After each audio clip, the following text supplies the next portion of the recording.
Hello everyone, আসসালামু আলাইকুম। Welcome to my channel Farnas কুকিংয়ে। এত বেশি গরম পড়েছে, যেখানে বাসায় থাকা কষ্ট হয়ে দাঁড়িয়েছে, সেখানে আমরা গিয়েছিলাম এক রিলেটিভের বাসায়। নওগাঁ জেলায় আত্রাই নামে এক জায়গায় বেড়াতে গিয়েছিলাম। দুপুরে খেয়ে চারপাশটা দেখার জন্য আমরা সবাই বের হয়েছি। নদীর ধার দিয়ে রাস্তা ছিল, দুই ধারের প্রকৃতি অসম্ভব সুন্দর, চারিদিকে সবুজ আর সবুজ।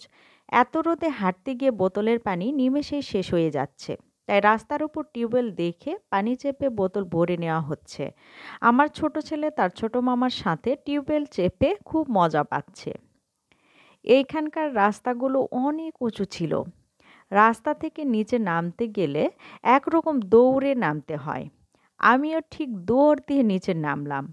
মনে হচ্ছে পাহাড় থেকে নিচে নামছি।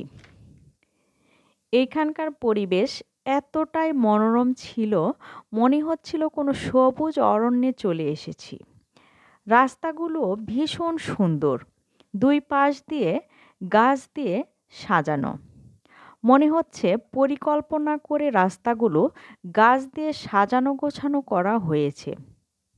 এখানকার প্রতিটি বাসায় ছিল ফলমূলের বাগান, কাঁঠাল গাছে কাঁঠাল ভর্তি, আম গাছে আম। পুরো পরিবেশটাই যেন একটা সবুজে ঘেরা। অপূর্ব সুন্দর লাগছিল।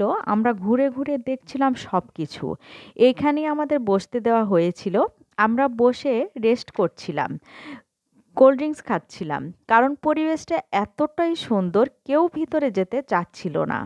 অনেক বেশি মজা করেছি আমরা সবাই। এত গরম, তারপরেও যেন একই রকম একটা সুন্দর পরিবেশ পেয়ে আমরা মুগ্ধ সবাই। সবাই মিলে এরকম একটা পরিবেশে আনন্দ করার মজাই আলাদা। বাচ্চারাও তো বেশ মজা করেছে খোলামেলা জায়গা পেয়ে।